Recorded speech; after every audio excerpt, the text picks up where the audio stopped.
I'm gonna take a few, Might. Yeah. But maybe we'll have, consensus, and then we got a draft, and it might not hurt to take a mini vote now and then and just see where we're at. Do we all agree on X one, or, I don't know. You're the chair. See if there's agreement, we didn't. does it seem like he's the chair, or does it seem like us? If there's agreement, we can get it done. If there's not, we can keep milking it. You gotta kick it when a guy doing. Call the meeting to order. This is a meeting of March 17th of the City Charter Commission. First order of business is to approve the minutes from the March 10th meeting. I'll move it. Second. Motion and second. Any other discussion on the minutes? If not, all in favor say aye. Aye. Okay, moving into old business, our first order of discussion is the Anti-Nepotism Policy. And we've had several items sent out to us already.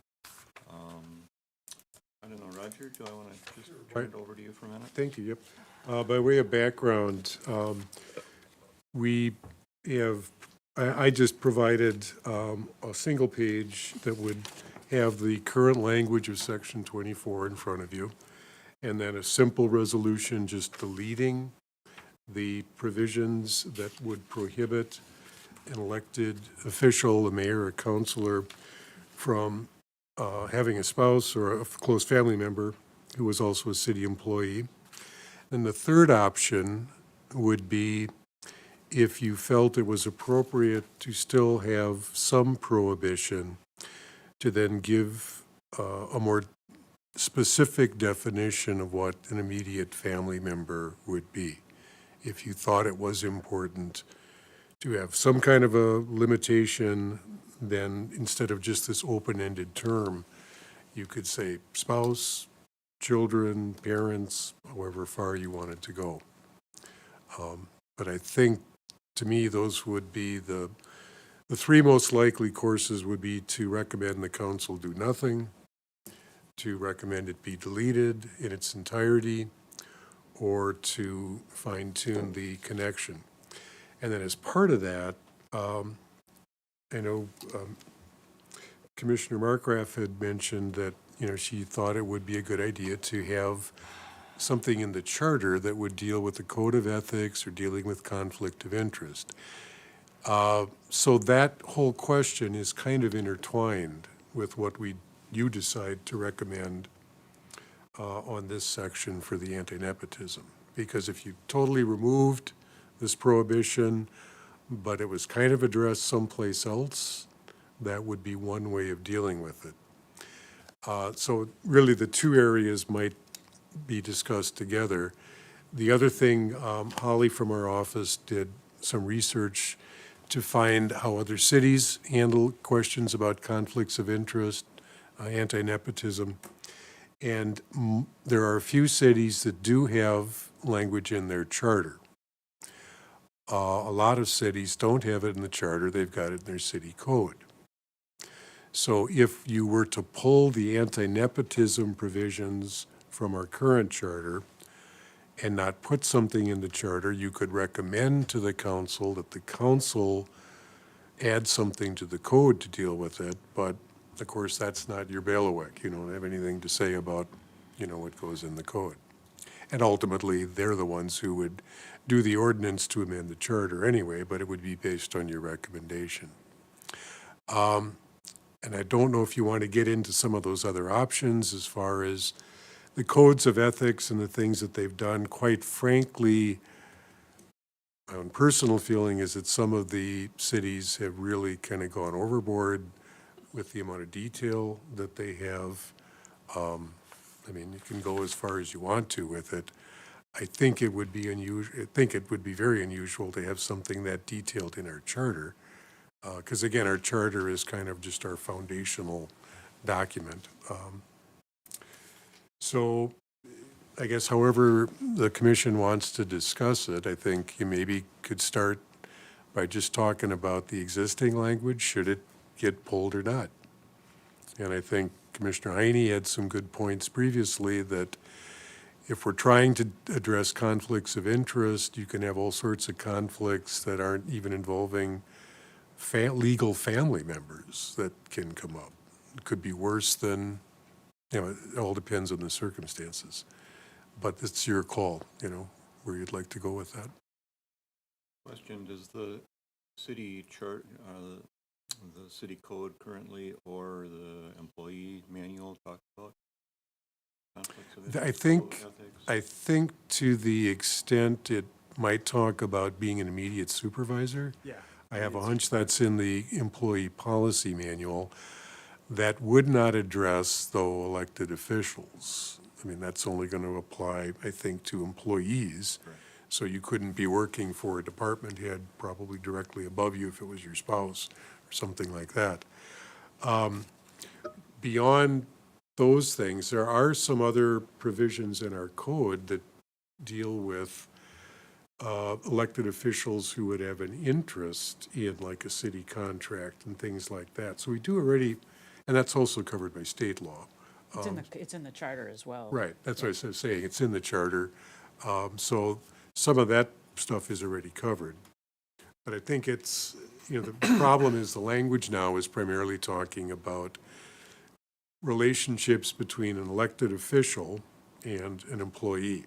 And again, of course, when a person has been elected, they can't be removed from office because they have a relative who's working for the city. The only recourse, if it was, we were going to follow the charter, would be to have that employee terminated, which creates all sorts of problems. So Roger, if we were to develop the code of ethics, that would go in the charter, or would it go the code? All I said is it could go either place. There are many cities who've got it in the code. There are some cities who have it in the charter. It does not have to go in one or Okay. the other. We could have a charter say that we want a code of ethics and then leave the specifics of that code of ethics.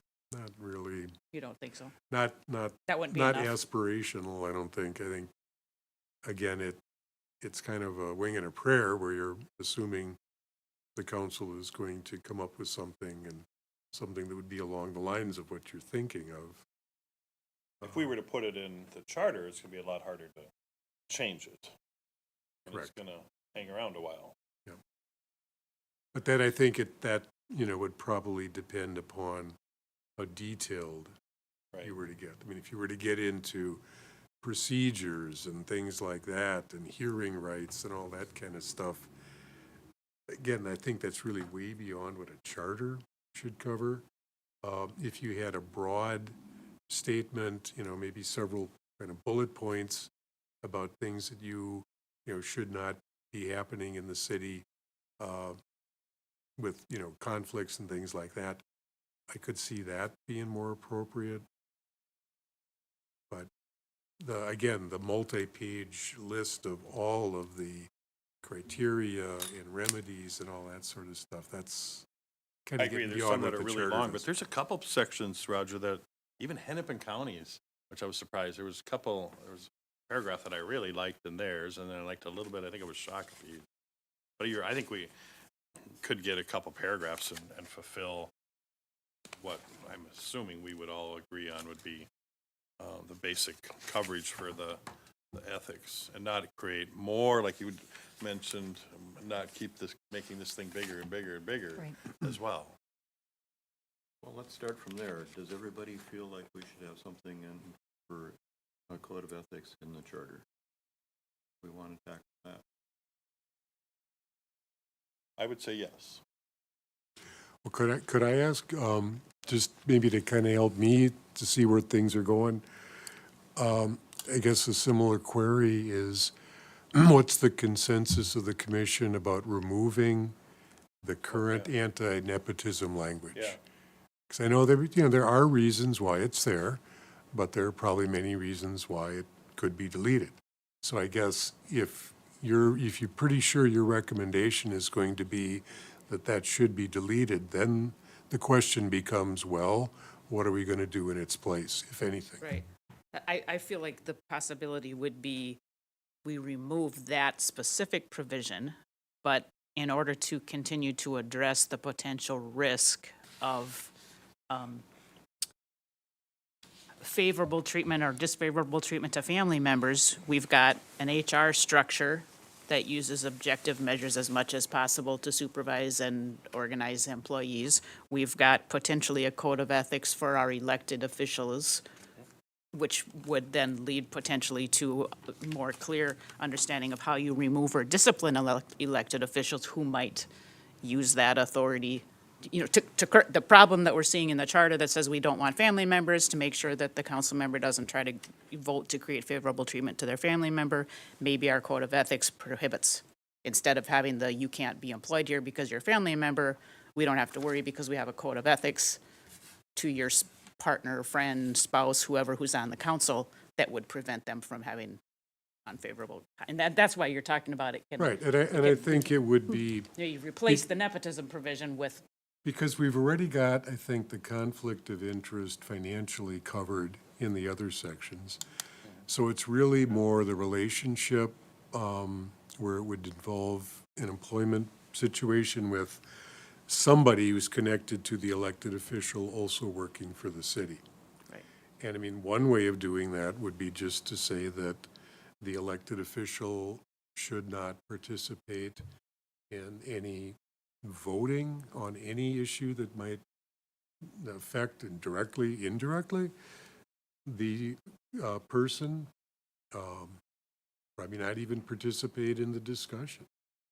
I think there were some cities that had language along those lines where, you know, they just are not going to have any semblance that they're in any way affecting that decision because of that connection.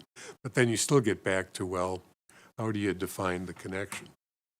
True, but it also occurred to me today that with our open meeting law, it would be, so it's like, how do you determine for sure? How do you determine the connection? How do you determine all the conversations that are going on? 2 or 3 counselors aren't allowed to talk together about. Two, right, okay. Yeah.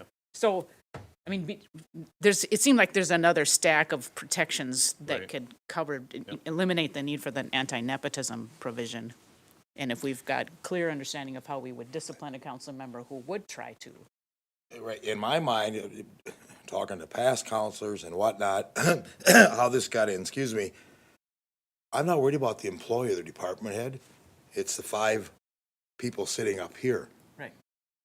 I think they should be more accountable than don't stick your nose where it doesn't belong than what's going on from his office down. I mean, right now, it's good. Yeah. I'm not aware of any of that, but it has been in the past. So I'll offer up some ideas here as I was thinking about this earlier. In my mind, you have 2 groups of people, the city council, and obviously the mayor would be included in that, and the city manager. Those are the chief administrators of the city.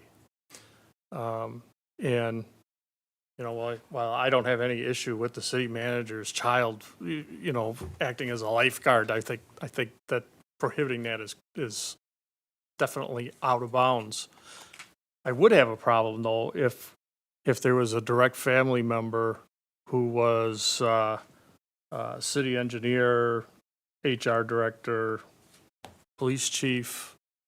I think there should be some, and what I call it is degrees of separation.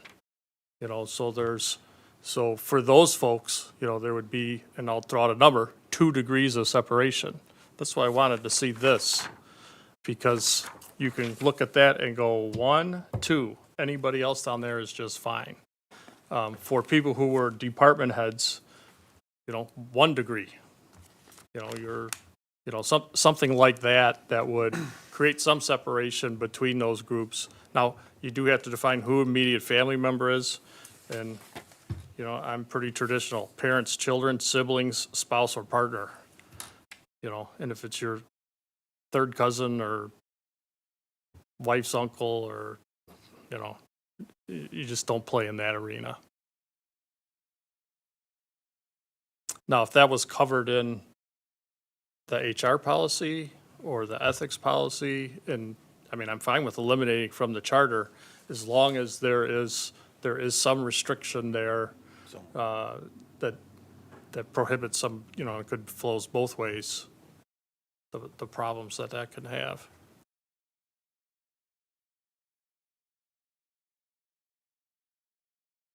And my understanding is that is already covered in the employee handbook, is that right? Yeah.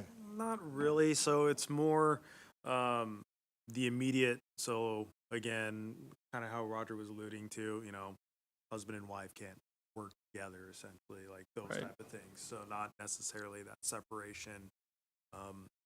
How I kind of read it is like Bill was alluding to that, yeah, my child can never work for the city because I literally supervise everyone Right. to some degree. And that's kind of how that plays out under how it's currently, and following kind of what the charter is. I would just assume the same rules that would apply for council kind of apply for me as well. So separate. I think Chris's, position is unique. I think, and again, I have to get the language from the manual, but I thought it really stated that you can't be in a position to be in direct supervision over whatever the family member might be. And so if I was the head of Public Works, I couldn't hire one of my children to work in the summer for the street department, so I'm going to be supervising them. Could they work for Park and Rec? Yeah. So it's that supervisory thing that they're trying to event. But, and again, none of that applies to any elected officials. That's just employees. So I think, the city has got that covered legally, I think, in an effective way. But I think your question is really, do you want to have something in the charter that's going to deal with elected officials?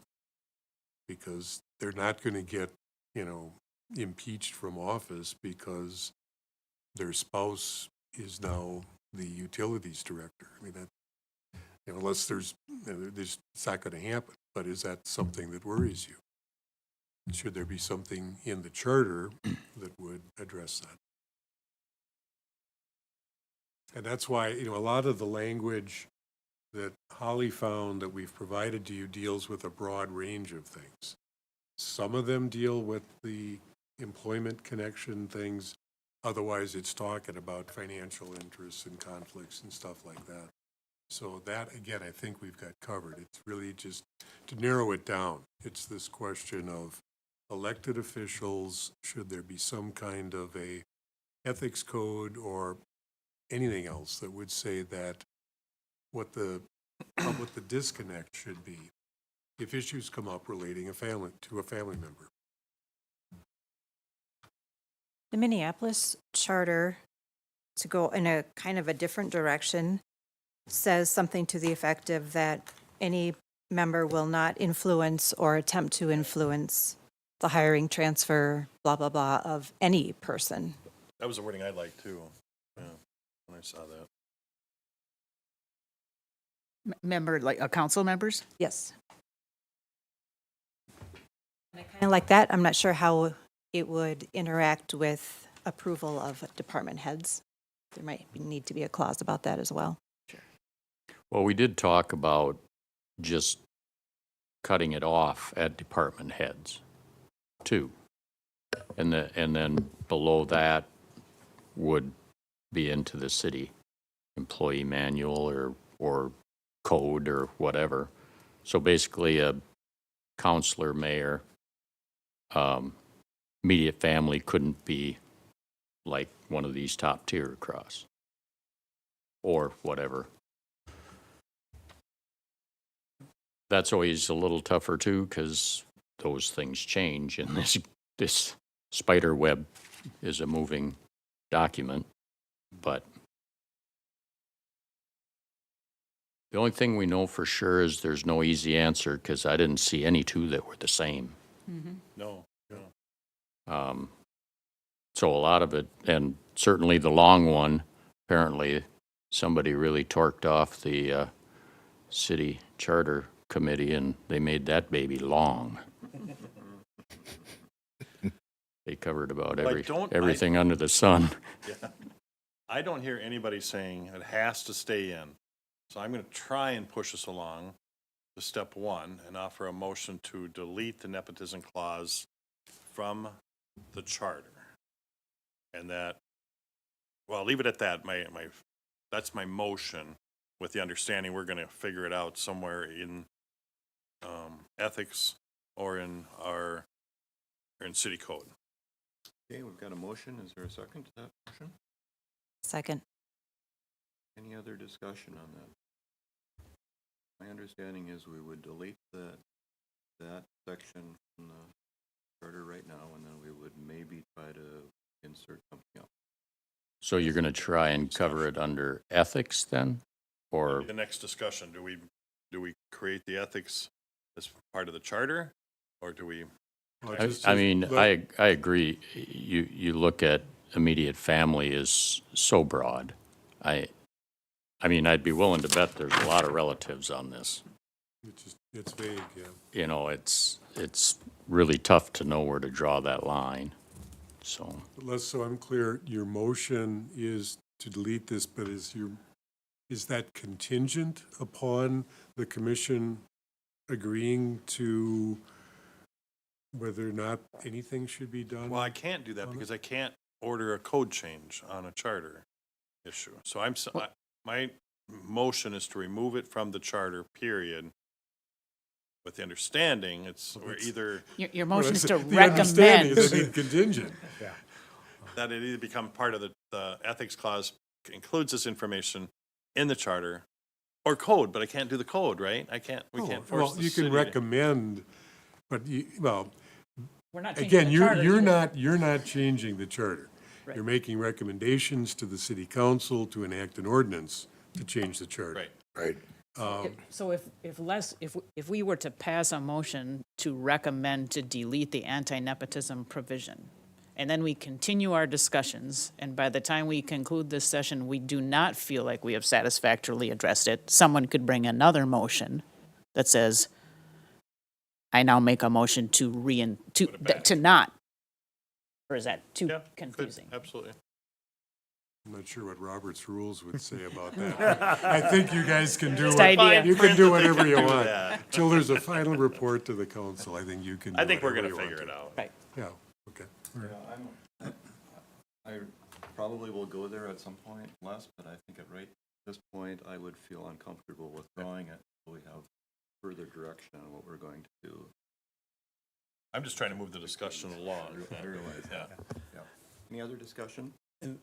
Just for your reference, this is the current policy for hiring relatives, defined our, what essentially is immediate family, and that's kind of what we find in state statute for immediate family, and that's where we got that from. And basically, you're not allowed to have direct supervision, and even if you're both currently employed and you find yourself marrying someone, either one of you has to transfer or resignation. It's up to the employee to decide that. One of the items, and Roger and I had talked about this a long time ago. I realize this is state statute, but Roger, we can actually though define. Yep. Would we have to do it in the charter what our immediate family is? That is, right, you Because can in- come up in- with any definition In you New Ulm, that's want to. 50% of the population. It is. I mean, you're right about that chart. Yeah, that's his uncle, that's the niece's nephew married, good. We're gonna have to get rid of half of our workforce. Which, some people is a source of criticism Right. from some people. I mean, that's the, yeah. So is this section 24 complete, what we're seeing here, just this one paragraph? Are we in effect removing section 24 from the charter? No. I Just thought this you paragraph. should have, I was looking at my materials, did you get a one-page sheet that had 3 different versions of section 24 on it? Okay, Language, yeah, because the first option one, paragraph is the option two. current, the second is just pulling that out, but retaining the other things that are in there. And then the third one would have been if you wanted to keep the anti-nepotism prohibition, but define immediate family or narrow it down or something like that. Okay, so my understanding is we have a motion to remove the paragraph at the top of the handout we've got on incompatible offices from the charter. Any further discussion? I think I would be inclined to agree with you to maybe just wait till the rest of the discussion is a little bit further along to. Okay, all in favor signify by saying aye. Aye. Opposed? Nay? Aye. I would say the motion failed.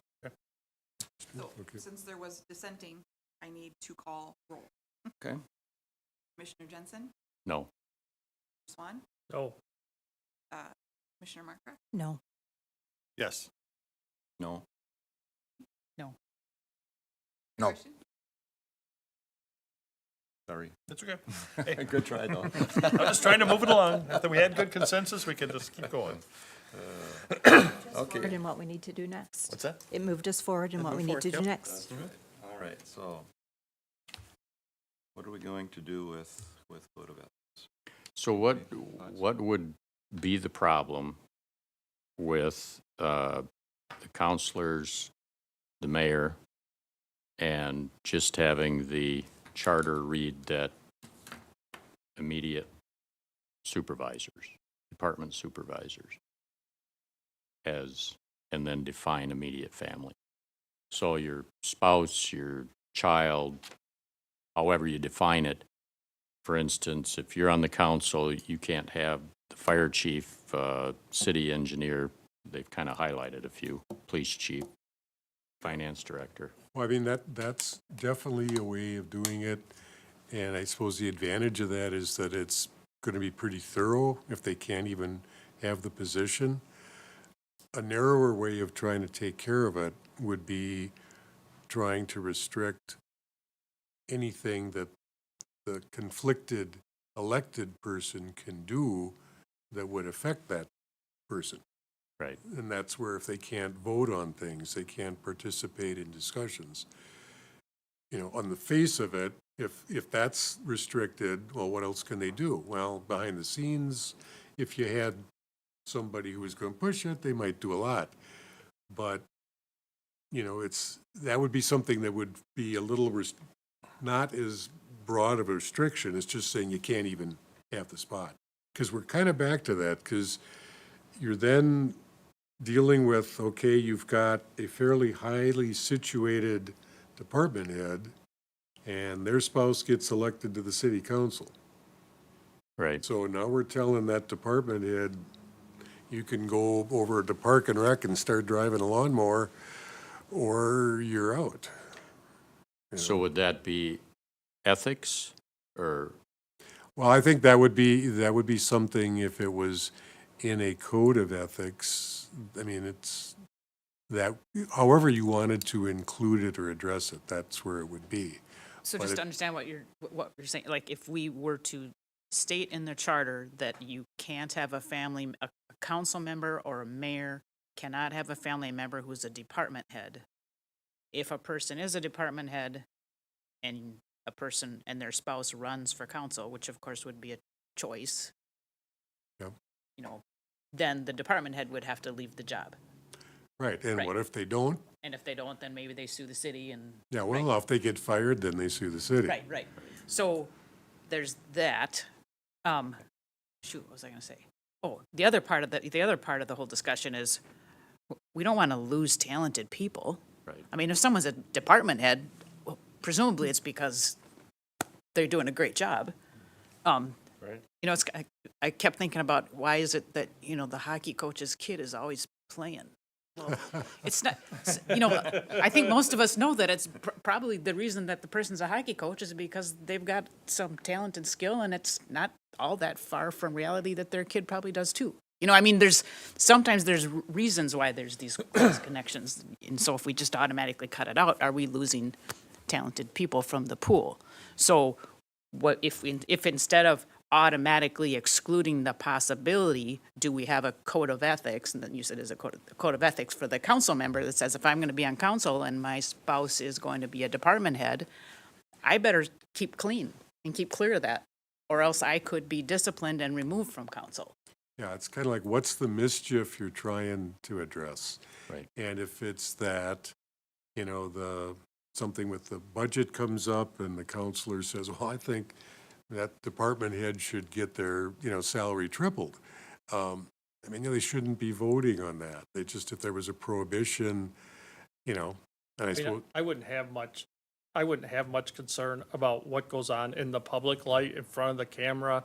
It's on in the newspaper.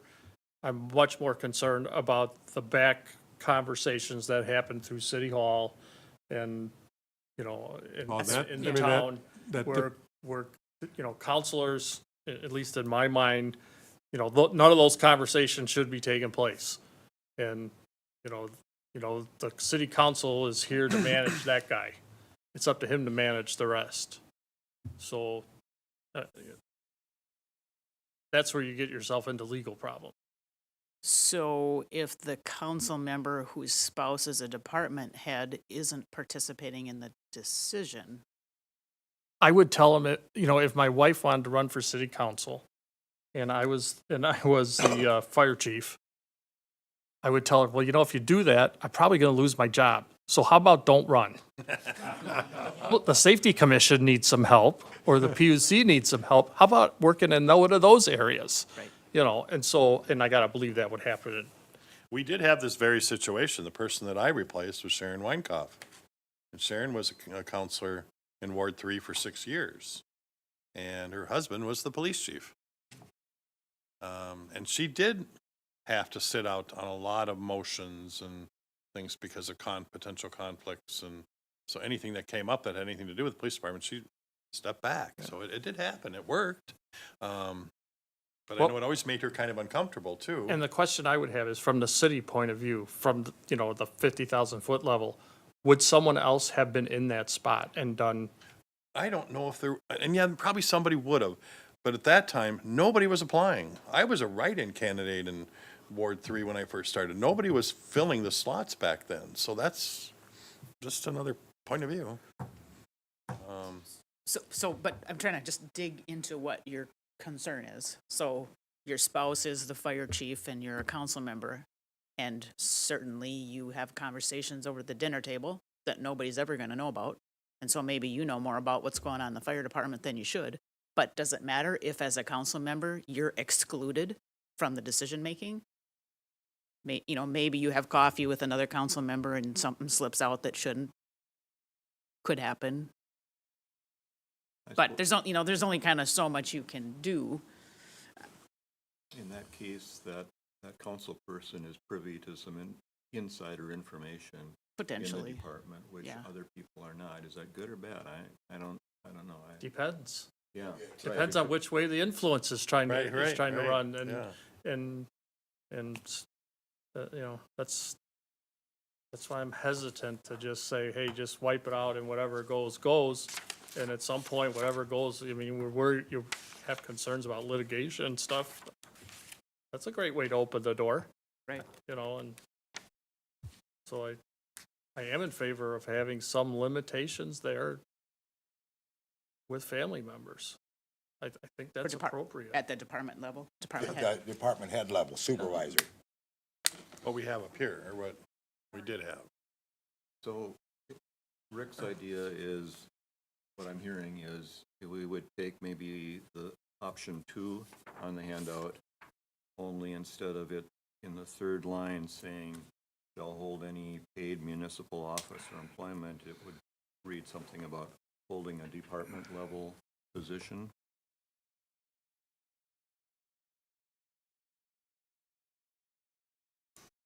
Right, well, And then- right, and then define that and then more, define immediate family. right. well, that's certainly a way of doing it. I think the language that Michelle was talking about, just one paragraph, that says a local official or an employee of the city. In this case, we could have it a member of the city council or the mayor shall not influence or attempt to influence the hiring, transfer, suspension, promotion, discharge, reward, discipline, or adjustment of grievances of a related person. Or awarding a city contract to a related person. So I mean, that certainly would apply to official votes, action like that. But it also, I think, would address what Yeah. Bill was talking about, the behind-the-scenes stuff, you know, where there's maybe things going on that come to light that someone was trying to push for something that benefited that relative. So, So was that the Minneapolis? that's in the Minneapolis 15.160 under nepotism. Second paragraph under that's, look on page 5 of the stuff from, now that they've got in their code, that's not in their That's from the charter. codes. Five, huh? Oh, yeah, right.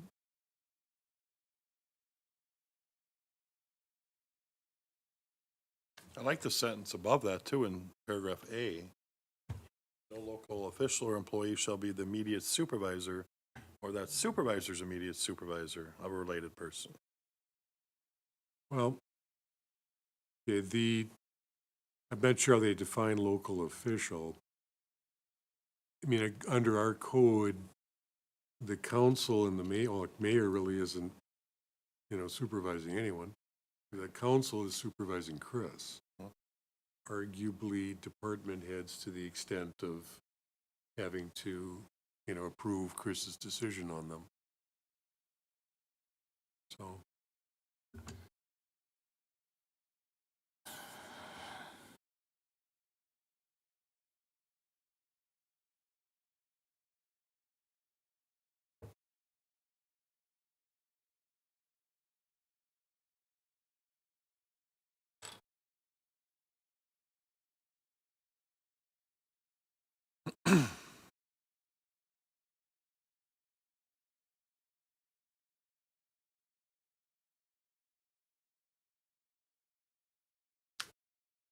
Roger, what's the difference between being in the charter and being in the city code as far as teeth or anything else? Well, I think Les correctly pointed out, if it's in the charter, it's more difficult to change it because it has to come back before this commission for consideration.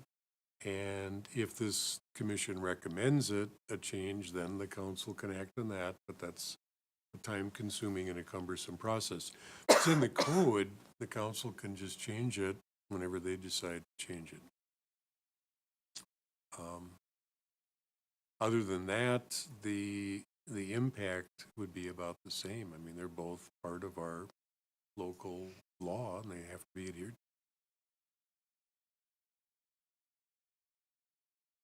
I like having something like that in the charter, because I see the city council as being, it's kind of out of the employee realm.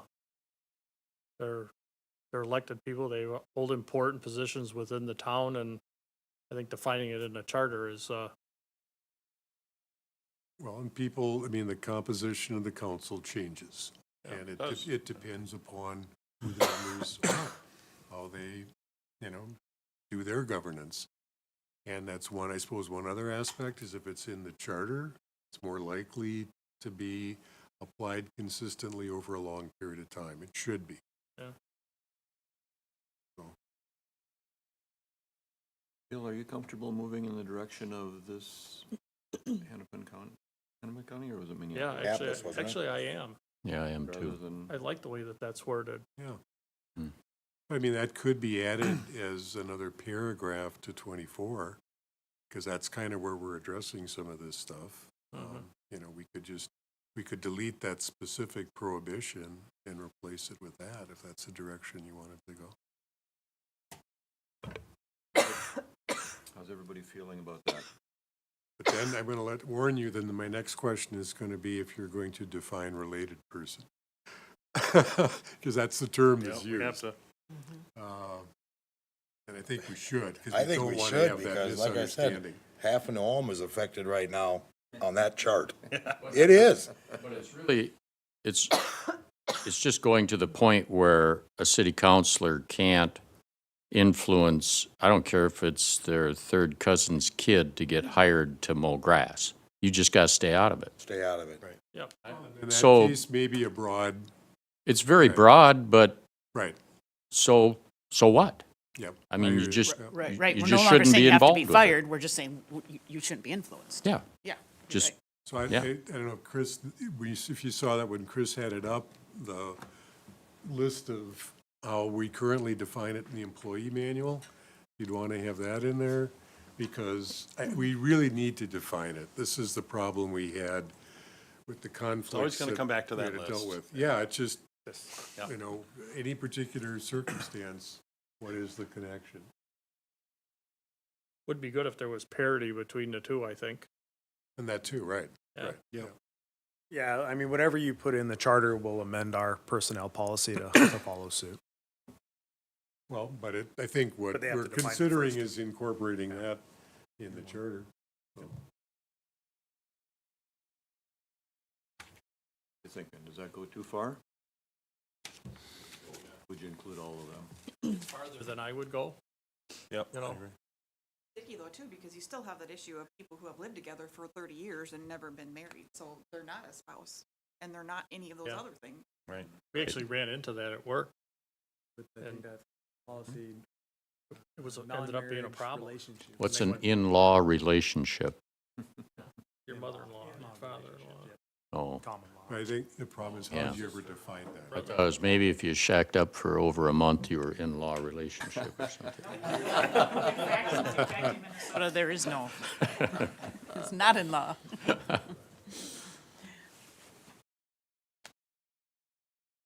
So do we want to back it off like just to the left column and not to the right column?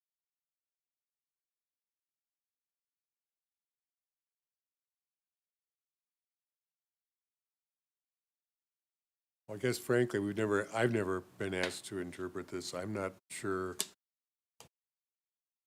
in-law relationships, where that ends. I mean, you got mothers and fathers-in-law and sisters and brothers-in-law. That's where it ends. Okay, I'm assuming that would be the case.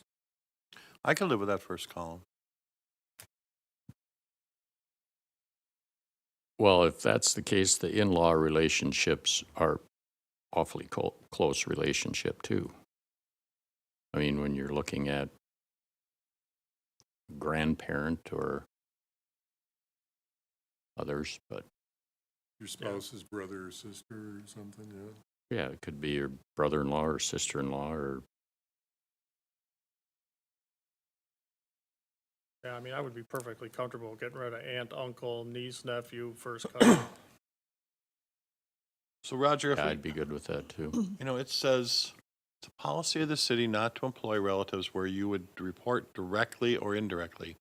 So going back to Linda's comment, sometimes you have a really good person there who might fit into that category. Could the potential be that Chris could say, you can't obviously report to your ex-relative, but you're gonna report to me or report to, assign to somebody else? Would that be all right within that policy? Probably, No, I right? think, I'm not sure how you're defining report. I think the idea Supervisor. is supervising, right. Yeah. And, I mean, you know, if you're on a work crew, everybody is working under Chris, and it, you know, he's not gonna be the one out there telling you gotta go another foot deeper in your trench. I mean, you know, that's the immediate person's call. But I think I think maybe it was with the public defender's office. I feel like I've been in a work environment where that was the way this was resolved, is that you just reassign a supervisor. right. You know, if I'm a public defender in the 5th district and the chief is my spouse, maybe the chief in the 3rd district is my supervisor. Yeah. You know, or Or I'm I looking mean, like I don't know if that a works within Cole the who city. could potentially supervise one of the executive assistants. I could see that happening. If that ended up being your close relative, one of these, your child or whatever, at some point worked their way up. I could see that happening. We're not talking this is gonna be a daily event, you know, it's, Well, I think it Very. is, though. I mean, I think for a lot of city employees, they'll show up and they'll say, this is the task, this is what we need you to do today. We've got to, you know, fix this street, we got to, you know, go out and take care of this line, we got to, you know, whatever it is. And they've got their foreman, their crew chief, who's telling them what to do?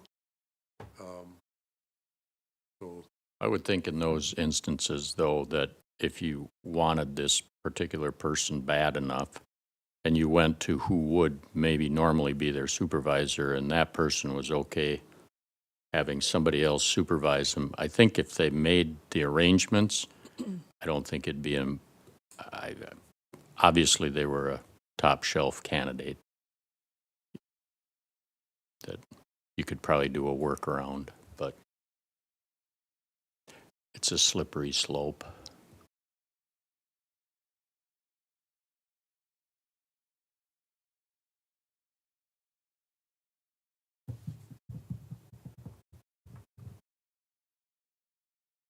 Are we happy enough with the Hennepin County language that we could have Roger put something together for that's us? just what I was gonna suggest, is I kinda where I was going, could too. put something together and delete the anti-nepotism line that we now have, and then incorporate at least the column on the left. And if you want me to put in-laws and a definition of family member, we could always I tinker with kind of that if lean you want that to. way. Yep, Yeah, okay, me too. all right. Minneapolis, I'll get right? that for the next meeting. Not Hennepin, Pardon me? Minneapolis. Minneapolis. Yeah, Under not Hennepin Michelle County, Minneapolis. brought And, Yep. and it's not in what we have here, but it says that there is a definition of local official somewhere within the same code. We can maybe. I look would at- just have it relate to the city council members and the mayor. Unless you want, I mean, I think the department Right, that's heads what- comes under the employee Right. provision now, You're right. so we got that covered. I'm going to throw in one quick wrench. Duluth and a few others also applied this to commissioners. Is that something we would want to broaden it? For the To PUC, for commissioners? sure. I think that's the only commission that employs and supervises and runs a budget. Right. Okay. I think, yeah, I think that's wanting consistency in Okay. the existing is that, Well, see, because those are not elected positions, those are Right. appointed positions. But I could see that because of that, so, okay, all right. Yay, we moved the needle. Maybe. Everybody happy with that? We need any more discussion on it? You want a motion on to do that, Roger, or? Why don't I just do it Okay. until you see it, Yep. and that way, yep, I'll just put it together. Okay, move on to 3.2, sections 22, 26, 75, department and department heads. Again, Roger, do you have any starting words of wisdom? Yeah, for this us? was, again, this question about the charter, pretty clearly states that Chris is in charge of hiring, firing city employees. Then the only exception is the charter says that with respect to department heads, it's with the consent of the council. So then we get into what is a department and what's a department head. And the charter itself only talks about, the fire department, there's references to the police department. It doesn't really say that the city has to have a police department. So if we're going to keep that language in 75 that explains Chris's, the city manager's authority, and the limited role that the council has in kind of overriding that, then what are our departments? And I gave you a list, and this is just like off the city website. If you go there, there's a column, click on city departments, and it lists all of these things. And, that's probably just a function of whoever was putting together that page and that index on the site. But I think generally amongst city staff, they do refer to these as departments. Some of them, clearly the finance department, engineering, those are well-established departments. Administration, that's a key thing. It's not really a department that's established in our code. It's certainly not in the charter. I'm not sure, Chris presumably would be the department head of that.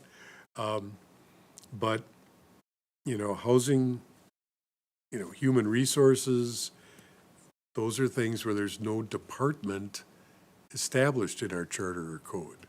So if someone acquires the label just because that's how they're designated on their letterhead, I'm the housing department head. Well, does that mean that if Chris thought they had to go, the council's involved in that decision? It's not really ever been created as a department. Yeah. And so if Chris says, well, this is not a department anymore, then that means the council is out of it, I guess. I mean, it's just, and this has come up. I mean, this is something where I think the council needs some guidance on it so they know when it's legitimately something they should be, considering, and other times when they're not. It's not their issue. Section 26 says the city council establishes departments. It says it can. May. Right. Yep. Right. Okay. So it's discretionary. So it gives them the ability to do that. So again, yeah, the city council can create these departments. If they were to do that through an ordinance or something, great. Now we have official departments. The charter can also create departments. And I guess I'm just alerting you that this is an area I think there's some vagueness that creates problems. And you could recommend, instead of amending the charter, that this be addressed by the city council. Or, I mean, some of these are probably important enough, engineering, finance, because right now the charter says we shall have, a fire department. That paragraph, that section is kind of unfortunately worded because then it also talks about commissions. Aside from the PUC, commissions are really a totally different critter. They're advisory most of the time. They're kind of voluntary. They're not employees, as you well know. You're not getting paid. I mean, you're on a commission. You're doing work for the city, for the common good. But it's got nothing to do with hiring and firing. Department heads, yeah, they're full-time employees. So. And the section you've got for the end of this handout, I've assumed that you decided to throw these in: police department, park and rec department, engineering department, and human resource department. I guess I was pulling those in because they seem like the larger departments, ones that are very likely going to be around. I mean, we pointed out that there never used to be an IT department. Presumably that's going to be around for a while with the direction that everything is going. Some of these others, I mean, New Ulm GIS, I'm not even sure I had a question mark on what that one that too. is. So that's over, so if you look at those, the New Ulm GIS and the IT department, they're not on the city's org chart because they're under the PUC. So GIS, they do our GIS mapping for the entire city. Yeah, we don't have anybody assigned to that, do we? I mean, people that know the job, but they're not. Oh, there's a GIS coordinator, John Okay. Bendix. And Who is it? John Bendix. So he's a PUC employee. And then IT falls under the PUC as well, even though they do work for the city. We just allocate it. But GIS could easily be under the IT. It is at the county level. I mean, not that It that can matters, be. I think they recently put it under there, but I think they're potentially going to move it to its own little department again. And then building safety on here is actually the building official on the org chart. Yeah, and what about emergency management? That was the other one that So I that's circled. not a department. That is basically the police chief Right, is our right. emergency manager. So that for should the be under the city. police department. But I think it's under there in department if someone just wants to find The list on the emergency website is management. more about where you find the information on the website more so than an Oh. office in the Even city though it's, or- even though it's under I guess departments. it's just my an easy way. concern is that I think, that's understood, that, but I think what happens is everybody, whether it's elected officials, employees, me, you start talking about the department. And then something comes up where the city manager needs to do something about a person who's running that department. Is it a department for purposes of the section that says the council gets involved? Yeah, or I mean, not? I would get rid of the whole department word out of there, and I would list the positions that the city council has to give its blessing to. To me, that's simple, that's You know, and it wouldn't simplifying. be, I would not do IT. You know, Right. I know in the verbiage, because we have an IT department too, but, they're under operations, that's those folks come and go. But, and I do think if it is referenced in the city code someplace, or the charter, things like the fire chief, the police chief, the finance director, you kind of got to look for, Chris is a bad guy. And, the finance director is saying, hey, we got a problem here, or there's some issue, and Chris is, You're out of here. yeah, you're out of here, and the city council should know why she's gonna be out of here, because there's monkey business going on.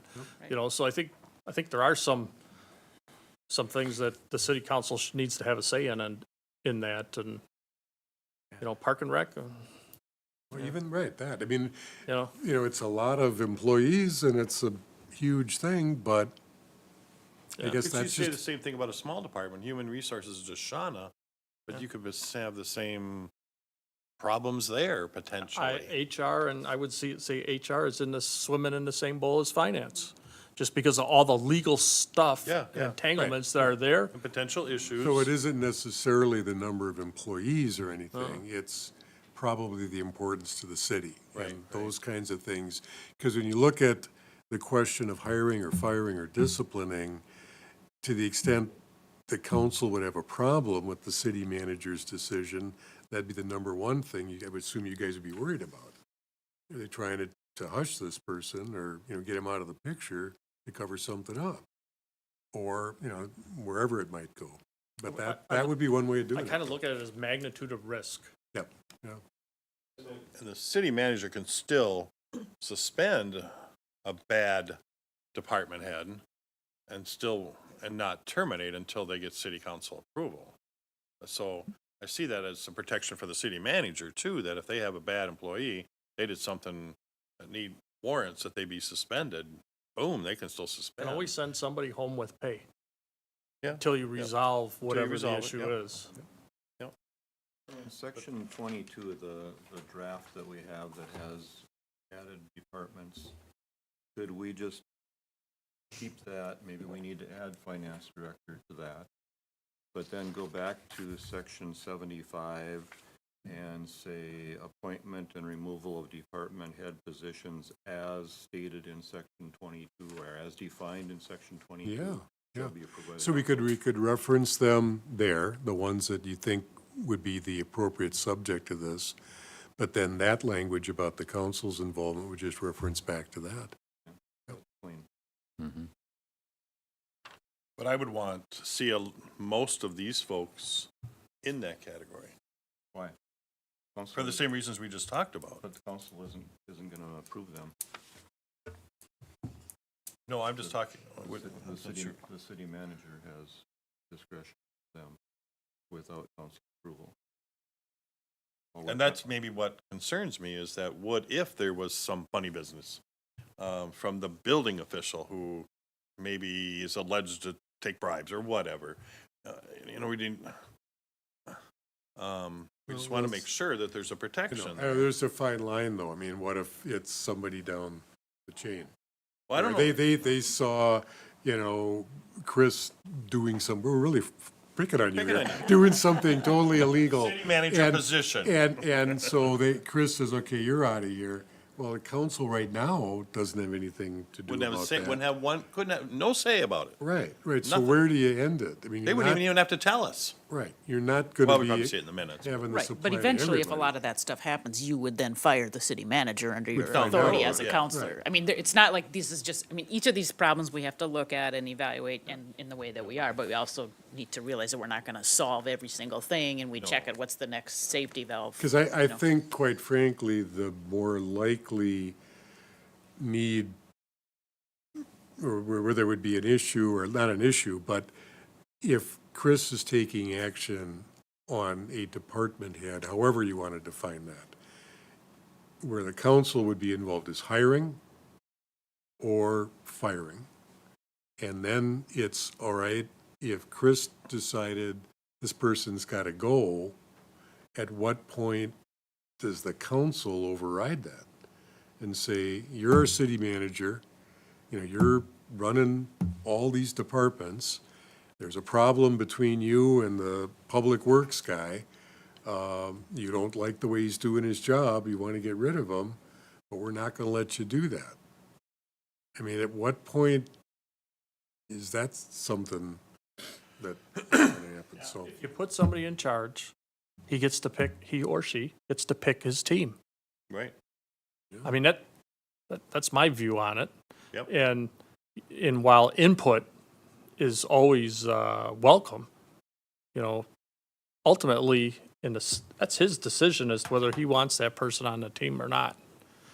And we give the city council some checks and balances for, maybe you call them critical department heads, and that we list out and what those are. What are those critical ones and what aren't? And it's back to that, yeah, just. the city council has ultimate authority over the city manager for anything that happens. So that's already there. The question was, does it go too far? I mean, somebody's already terminated and maybe another employee gets terminated, and then we find out city manager position maybe wasn't doing things all quite above board. Well, Where the other system would have said, more than likely, we would have known that early on. but if he were acting irresponsibly in that area, To know, HR is going to be, should be wildly involved. That we have some employees that are being treated unfairly, whatever their position might be. I mean, there are a lot of checks and balances in the law for managing people that, Or hopefully they would come to a council member and say, this happened, and Yeah, I it's mean, not I okay. don't think in the past our employees have been real shy about doing that, so. I remember the anonymous letters from 10 years ago. want to micromanage. That's what I was gonna bring out. We know- hired him to deal with that. I don't wanna micromanage department Oh, no, we heads. definitely don't. And we pay them a lot of money to do that. Right. I don't even like the Yes, 19 we that are up do. here. Just enough, right? And that's, so on the org chart, the highlighted ones are ones that I knew off the top of my head that, city council should be involved in those. So again, your finance director, because again, you approve the budget, you should also approve who kind of controls the money at that point in time. Police chief, fire chief, public safety, that would be fine. City engineer by state statute has to be approved because they do sign state contracts and stuff like that. So that has to be approved. And then the utility director, again, isn't on this, but, utility director after the commission recommends them would be kind of the 5. If you wanted to throw the HR director in there as well, I mean, that would be fine. I wouldn't have any Where would objections to PUC fit in on this? that. That's the utility Utilities director, and director. that's direct report to me. They're not, but Yeah, that's, there's and no that's not hired by PUC the flow council. chart here, yeah. Yeah. Because they're under the, Okay, just asking. yeah. But the Public Utilities Commission in that case, They would take, they still recommend right? to the city council, ultimately they have to approve in those, don't they? They did, but I They think didn't? if the council saw an approval they didn't have, they can override the commission. The council can at any point. Yes, they Right. can. Right, yeah. Yeah, they can. They should. Good. Now we're gonna have to look at something else. Number 80, page 82. Things- In in section 22, can you clean that up a little bit too, so that the board and the commissions and the departments are all, not all mixed together in one Yeah. sentence? Yes, as long as we're doing it, I think that Yep. would be advisable, yep. The other question I had is, what's the mayor's role with the police department?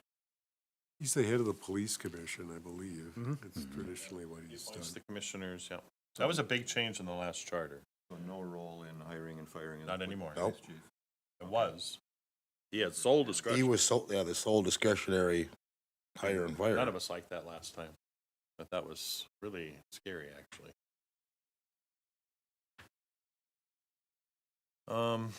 Is everybody okay with that? Yeah, the only part that I'm not okay, I'm okay with, I can live with this department head stuff, but let's talk, is the commission talk next? You know, there was the talk about trying to clean up the commissions, too. So what section? Well, it's built right into 22. I think that's what Dwayne he was addressing, clean that up, where they're all in one. Yeah. Right, so it says there's a Board of Health, Public Utilities Commission, and a Fire Department, a Human Rights Commission, and a Police Commission. Well, How would okay, you so clean it what up? we're going to have is, it's going to say that the city shall have fire department, police department, engineering department, director of the public utilities, a human resources director. And That's- finance that's director. it. And a finance Finance director, right, director. yep, okay. And you want the human resources in there too? That's up to you. I do. Yeah. Okay, Yeah. So it'd be 6. all right. But I don't know about housing. I would say human resources more than housing, but. Well, no, so there should have been a space, housing, which technically is a department, but not a department, and human okay. resources. Yeah, I was kinda It's wondering how not that was housing, worded. human resources, it's housing and resources. In commissions right now, there's just the 3 required, right?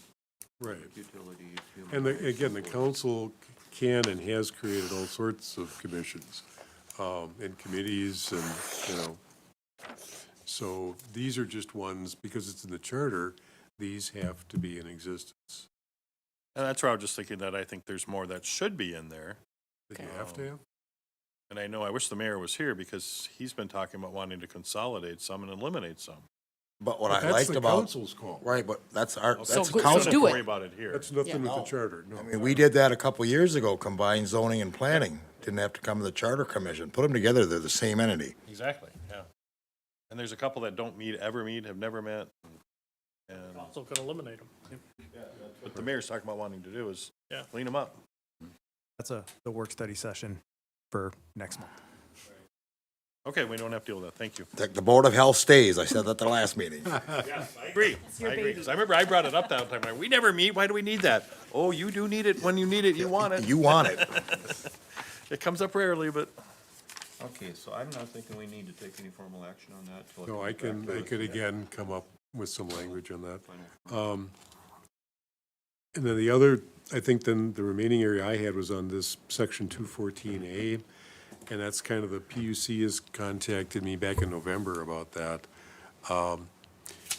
There is the ability to, and this, we're continuing to talk with the PUC about this. Under state law, for delinquent water and sanitary sewer, if they don't have their bill paid, that can be assessed onto real estate taxes, the property owner. The statute does not say anything about electric and gas. There's an old opinion of the Attorney General that said, from 1953, that because it's not in the statute, the city can't do it. The legislature has passed some new laws since then that I think would give us a basis to do it anyway. What I think the PUC would like would be just to have our charter say that that certification to taxes is an additional collection remedy, and then probably get rid of all the other specific stuff that followed in 214A. Those are all kind of procedural things that the PUC can decide, you know, how they want to go with this. You know, do they want to file liens? Do they want to try and get it on? For the tax rolls, part of the problem there, and this is the PUC's decision, is if they're going to have utility contracts with the owners as opposed to tenants, or some kind of hybrid thing. Because to file a lien or put it on the taxes, you got to have a contract with the owner. So if you got somebody who owns a 50-unit apartment house, the utility contract is with the owner of that apartment house. And the owner isn't going to like that. They want tenants to be on the hook for that. So anyway, we can work through that, but the only action here would just be adding in that language to 214A so that they can certify the taxes, and then getting rid of some of the detail that follows there, because it just really isn't appropriate. I don't think to have that in the charter, so. I'm good with it. Anybody else? Sounds good. So I'm just a little confused on the first section, our first handout we got included those items 1, 2, 3, 4, but then the revised one that came out was just the first paragraph. Yeah, because I'd be eliminating the 1, 2, 3, 4. That current language, or 1, 2, 3, all that stuff is in there. And what I'm proposing, basically, I should have done a redlined one where it was all stricken, would be that if you were in agreement, the recommendation would be to amend 214A to just have this paragraph. And all that does is just confirm what the authority is of the city and the utilities, how they can collect on delinquent accounts. Because you're talking about some serious action. If you file a lien against real estate, you get something added to your taxes, you want to make sure the authority is there for the city to do that. And that's what this would confirm. But I mean, because the other things in here, there was that giving notices of this and all that stuff. Those are legal requirements that, the finance director will make sure we're following, but they don't need to be in the charter, because that stuff also kind of changes as far as what the law might require. If there's any, generally they have the right to object and claim that, no, wait a minute, I paid it, or whatever, their defense would be. They have a right to appear and challenge what the account balance is. If they determine, no, it's money that's owed, then the city can try and collect on it. But that doesn't need to be in the charter, all that kind of stuff. Is this the common way of, or this is what other cities are doing? Great. One of the things that's kind of unique with New Ulm, again, is because most cities, many cities, aside from water and sewer, they don't have any utilities. We've got everything. So, the cities, I'm not sure if the cities that have gas and electric, if they've got something similar to this or not. That's probably like less than 10, I think. It's not a whole lot of them. But I think, it's something where it's a good tool to have. So now if, say there's a $100 delinquent bill, they can't just send it to Lindy's? Every year we certify some utilities, but it's only been water and sewer. So the electric and gas and everything else gets sent to collections, and the water and sewer get certified. Okay. And I'll be working with, we started this discussion with the PUC about whether or not they want to try and add the gas and electric. And then there's all these questions about, who is the customer going to be and things like that. And that stuff, I think, again, with the involvement of the finance department, they'll make a decision on how they want to collect on it. So. Or are we ready to just approve this language as I'd- written? I would move to approve the changes to section 214A as presented. Give a second. Second. Your discussion? Not all in favor, signify by saying aye. Aye. Opposed? Motion is carried. We made some progress. We did. Under new business, Les, you want to at least introduce your little list, or how should we handle that? Unfortunately, should have went out to you ahead of time. Can we pull some of these up, Chris? Excuse me. So section 18, in section 18, it states that, this is why I brought it up briefly last time, that somebody, a candidate, may file equivalent up to 5% of total number of votes cast or 250 signatures or less. Whichever, Les. So just like, who's ever done that? Who would do that? you know, I'm gonna sign up Nicole, and it's like, no, I don't see that ever happening. And why would you want to do that? Because what if that candidate doesn't want to run anyway? Right. So I just think it's something that can be deleted. Well, again, like a lot of the stuff in the charter, there are parts of section 18 that I would Yeah, that's think why I you'd wanted want to to pull it. retain, because it's talking about, you know, just the general procedures state law says you have to follow, you know, for, That's not a state law, that's just in our charter, isn't it? no, you got to file an affidavit of candidacy. The first paragraph in Yeah. 18, that's state statute. I mean, those are things that a person needs. So you don't think we can delete that even if we wanted to? No, because I think the part that you're concerned about, I just don't see anybody ever doing that. The nomination petition is what you're talking Yeah. about. yeah, because then it's the third sentence in the second paragraph that begins in lieu of filing an affidavit of candidacy. Then they're talking about a petition. Yeah. Well, if we can't change it, let's just move on, and I just thought it was, And I don't know if that would pertain to outside, debates that you're supposed to file. Exactly. If that We've can never happen- had it if come this up. can happen after, so if nobody files, somebody can file a petition possibly to run even after the filing period has ended possibly. And I don't know if this would be some circumstance where all the petition stuff is done before that expiration date or something. Somebody just has a hang-up not wanting to file the affidavit of candidacy.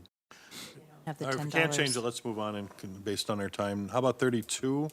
This is the one I brought up a little bit last time, has me a little concerned, and I could see this potentially happen, it does happen in other cities, that if a person has a conviction greater than a misdemeanor, then there's some action on behalf of the council, but if it's only a misdemeanor, but I think what a lot of people don't realize that you could have domestic violence, you could have an assault crime, you could have a sex crime, all those are misdemeanors.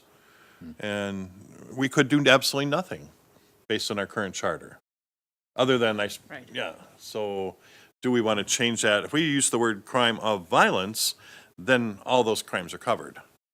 And we'd have the ability to do something if we wanted to. Crime of violence defined. Yes, in statute, yep. Mhm.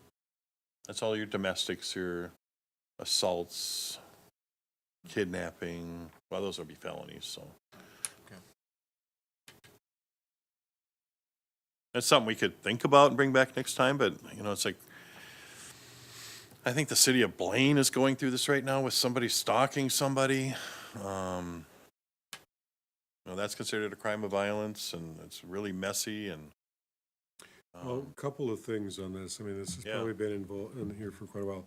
The way this is worded is it says that, reading it backwards, if you were to be convicted of any offense greater than a misdemeanor, it's deemed that your position is vacant. It's like you're out. Right, you're out. Now, anything greater than a misdemeanor, that's a gross misdemeanor. If a person is driving after cancellation of their driver's license, if it's because of a DUI, that's a gross misdemeanor, and you're out. You are no longer on the city council, you're no longer mayor. There's other types of gross misdemeanors. A lot of times this kind of stuff and things like, not being able to vote, it's restricted to felonies.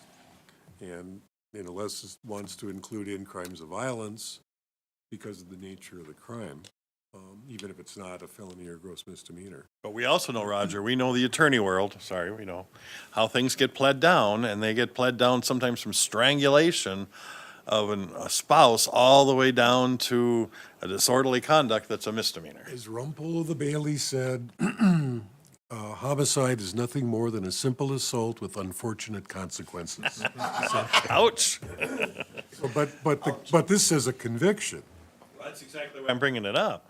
So, you can have a violent crime, and if it's disorderly, And if It's it's not a pled all crime- the way down and you're convicted of a disorderly, but it started out as a strangulation felony level case, but because of the way the prosecutors, whatever reason, it got all the way down to a misdemeanor, that's mud on that's just a microscope on the city council. What are you doing with this individual on the council. But do you want it to be so your point is that there's no questions asked? It's Well, this, it's yeah, automatic. but, right, It this should- is, it this should is at least be automatic. disciplinable. This is right? automatic, And at least be basis for removal. Yeah, yeah, yeah. Until yeah. proven guilty. but it's also a conviction. It's not what you were charged with, it's a conviction. And sometimes those pleading, it's, well, the guy's gonna lose his spot on the city council unless you give us a deal. Exactly. I mean, that's stay what with- prosecutors are always saying, not the defense attorney. That's Well, right. how many stays of imposition, do we see every year? It's like 80%, it's just gigantic amount, which means no conviction. So they wouldn't go anywhere either. We've got a hearing tomorrow where somebody pled to something and court services is now recommended that they stay the adjudication, which means Court it wouldn't be services. on his record. Yeah. So it's This not means always that the they've been in violation. prosecutors.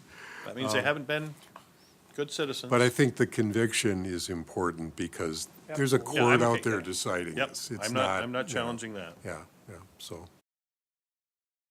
Does this become just one aspect, though, of what eventually is the ethics that Michelle was, do we want to get even more meat than this? There's not, maybe I just missed it, but there's not a whole lot of information about what it would take to get rid of a city councilor other than voting him out of office. Right. Well, and I think with this, I mean, I don't think we've ever really had to deal with this, but it basically would be, we've had a city councilor who ended up getting convicted of murder, but I think he resigned, if I recall correctly. Charged anyway. But, here, if something like that happened and the counselor didn't, I suppose if this council was gonna push the issue, it would be, sir, what are you doing here? According to this, your seat is vacant. Right. We've got proof that you've got a conviction, you're disqualified from service. It's not like you have to take any action or get a court order. It's done. Because according to this right now, if a person got a DWI, for example, with a child in the car, they'd be out. If they were convicted of that If as they a were gross convicted. misdemeanor, yeah, Correct. they'd be out. So first time DWI with a child in the car, Or or first time with a 0.16 or higher. .16 or higher, Yep. they'd be out. But and those aren't crimes of violence, so just to make sure that that's clear, that's not considered a crime of violence, so. So it could easily just say, So you could have a .1, you're saying there could be circumstances where maybe there's reason that you might want to be more lenient? Or it feels inconsistent that a person could commit a 5th degree assault, which is hitting somebody, right? yeah, But, and they would be able to stay with this provision wouldn't be triggered at all, but having a, 0.17 blood having a alcohol, or low-level DWI, but your They're out. kid's in the car, which is significant, just 1.6 is out. right? That's a gross misdemeanor. Yeah, but that's a lot. 1.6. Hey, in my world, that's pretty low. I also work in detox, or I mean, I see them in the Beers. paper, but I Two just, beers. 0.4, 0.5, come on. I don't know how those guys even make it to the car door. So is there any objection to that if we had Roger play with that language a little bit? I certainly want to think about that a little bit Okay, more. Understand it more, but yep, to play okay. with, to look at it is what you're saying. You Yeah. can Yeah. look at it. Could you play with that language for a proposal that we could, Sure, I mean, it'd be really easy, it's just a question of what direction you Right. want to go. I mean, if all you want to do is add or crime of violence, we could do that. I mean, frankly, I could see where you may want to say felony or a crime of violence. Because gross misdemeanors, I mean, yeah, they're more serious offenses, but most of the time, again, you still have the right to vote. And they could maybe see a tie-in to, and I know the legislature is always talking about changing that as well. But, that's something where misdemeanor, that's anything more than a misdemeanor, that's a pretty low bar. well, we do have some of the crim sex laws that are considered misdemeanors or grosses as well.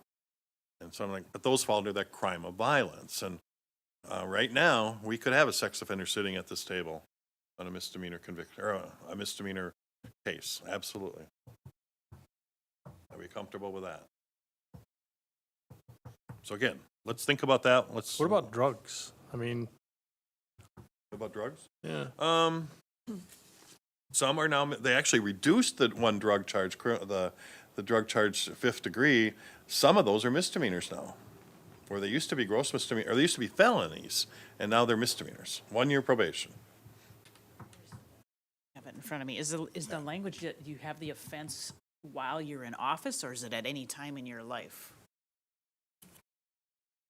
It's No, I think convicted it's while, during- I While think in it's while office, in it office. says. Yeah. While in office, so. Yep. Okay, let's put that back on for the next meeting. The next one did come up in the past, and an individual talked to me quite a bit about this, and it's just maybe a few word changes depending on what people think. But it talks about the council cannot appoint one of its own. What happened in the past is, and where the question is, okay, I want to be mayor because the mayor passed away or couldn't do it anymore. I'm a city councilor, so I resign as city councilor. And now I'm eligible to be appointed to be the mayor. And that's kind of what happened last time. But the way it words is kind of like, ooh, can you do that? And there was a lot of bad feelings when that happened many years ago. So I don't really care. I don't have a strong feeling one way or the other. I just think that we need to clean up the language so that's either acceptable or it's not acceptable. And how would you clean that up? By adding a sentence that says you can resign and be appointed to? I don't even really care. Or they can't, or this includes current city councilors, or does not include, or. So you don't I mean, think I guess- that a current city councilor should be able to resign and then apply to be mayor? There was a lot of arguing at the council when that happened of whether or not that was legal based on that charter wording, that city councilor did resign and took the mayor's position a number of mayors ago. Mhm. And the other councilors like, that's not what that says, and you know that doesn't mean that. And that's where the fight and argument happened. So I'm just trying to. But it was interpreted that the person person did could it. do that. Right, Person and did I it. think that's, And I'm what it fine, but then says. maybe it just needs to be really Because they're clear or not clearer. doing they're not doing a dual, I'm mayor and I'm keeping my city no, my and city and councilor. the thing is, they've got to resign. Yeah. And then they're running the risk they're not gonna get appointed. Is that the point of the provision to say you can't both be on the council Right. and then appoint yourself as a mayor? Yeah, I was looking at it too, but this Right. came from the former city councilor who was adamant that when we need to change that or clear that up. I don't see Can't that. win 'em all. I won't say Denny. Well, technically, if you didn't really want them to be mayor and they resigned, you could appoint somebody else mayor. Yeah, right. Good. Because they Oops, have to sorry. resign A little first. risk involved there. And then they take the vote, and you're not on the council, so And it you're was a not 3-2 voting. vote from what this person told me. Yeah. So nobody's seeing that as an issue? I don't care. I think you just can pitch wanted to in. bring it up. I'm seeing no. Okay. 64, we already talked about. Official paper. I'm just questioning, do we have an official paper? Yes, we do. We appoint it every All year right. last. It's like, I'm trying to, well, I know we do it at the county, and I was just trying to remember if we did it at the city, but, all right. So 75, we've already talked about. 101 is just a comment. It looks like we're supposed to potentially have a counselor on the library, and we've never had that since I've been around. It didn't say you had to, it said there could be, didn't it? Could be, yeah. It said- I would just, like I said, I'm just bringing it up that maybe we should be getting somebody over there. Then there was a I comment. nominate Les Schultz. What? Oh, no. I just said. I got enough. And then number 104 is that goofy thing that I brought up before, that either we should do it or not do it. I'm recommending we not do it. I think that was more in the olden days when it said we have to, the city or the library's got to bring us and tell us everything that they have on hand, and, What's the date on that, Chris? 104. Adopted 74, then scroll down a little bit for you. new one was 11? I'm assuming 2011? We've never requested it, though. Where is 104? Oh, 104. 11? Yeah, if we request it. 2011. Maybe, I would check with April too, because there may be a state statute that requires them to have. Yeah, that maybe. report prepared somewhere. Yeah. yeah. Can somebody check and just get back to us? And I don't know, Maybe- maybe as a maybe council, it's already done. Dave, that wouldn't be the worst report in the world. I mean, but it says requested by the council. We've never requested it. Well, I would read that and such other pertinent information as may be requested. So the request. The is library only board the shall other annually pertinent provide information. to the city council the such other number of pertinent, library yeah. materials on hand, library use and activity, and such other pertinent information that may be requested by the city council. Yeah, I read it that they gotta provide a report. Yeah. Chris, is there any information provided to you from the library on stuff like that? No, I talk with April on a general basis, but she's never reported to me the number So Nicole, will of you just follow up with materials. her and Library double? board runs their own financials, Yeah. or April runs their own financials and reports to the library board every month. There may be reports that they're seeing or reading or included in their Yeah. agendas that you don't really see at the council level. I don't know what all April. I don't think it'd be all, it's not all bad. It's nice to know what is going on in our library, because we really don't hear from them, ever. And maybe that's a good thing, but they'd never come in front of us. Paragraph in the Yeah. manager's report every Yeah. Yeah, the manager's report, and that's about it. The library is kind of like their own little sovereign nation of a department. Why don't I check and see So we if, can- if it's state law that you Okay. have to do this? And then the last one was the percentage to the paid by the city, and I know, that Linda's all over this one. She'd like to see it go up dramatically. Hands I think out of the wall. it's a balancing act. Because, so if you're gonna charge the PUC a higher percentage, yeah, your tax rate will go down, but the utility rates are gonna have to go up to cover it. So where do you wanna pull the money from? Yeah, my only question, bring it up, let people think about it, because it's been 5% forever. I mean, wasn't it 3%? But the dollars have gone up a lot. Exactly. Increases, yeah. It's built in to take care of itself. When I was I on the just wanted to bring it PUC, up. sales were 24 million. What's PUC sales now? Probably 35, 40? I think it So, depends on the energy price. yeah. Yeah. So I'm not hearing any support on that. All right, I was just being Mr. Nerd as I go through these and say, we should talk about Now, you're this. gonna come back next week with a whole new list? Nope, I'm done. I did find two more words that I would like changed. Okay? In section 114 and 115, it talks about the preparation of the budget. And it says, on or before the first regular meeting in September of each year, that we're supposed to have the budget approved. We haven't done that in years, because state statute changed to September 30th a long time ago. We always do it at the second meeting. So if we can just change first, last. Okay. And then same in 115 with the passage. It's the last, but So we'll wait to take action on that, too. Sure. Just see if anybody else has anything. Yeah. Anybody else have any other changes that, anybody else have another list? I always have my list. So we've got our next meeting coming up. The chair and the vice chair cannot be there. Yeah. And see, Mike so Ri- we- and Mike so we Wise got- hasn't been we- here. We got that going on. The thing is, we're going to be petitioning to get everyone reappointed. Oh, yeah. Depending that's right. upon how quickly the judge signs that, we may not have, 9 people who can legally can act after this next meeting. And although we made a lot of progress tonight, presumably maybe we can get everything done at the next one, but do we want to do it without, the chair and the vice chair being here? Well, So it's- potentially not having Mike either if he's not. Right, see, then we're gonna have to wait until everybody is reappointed again before we can reconvene.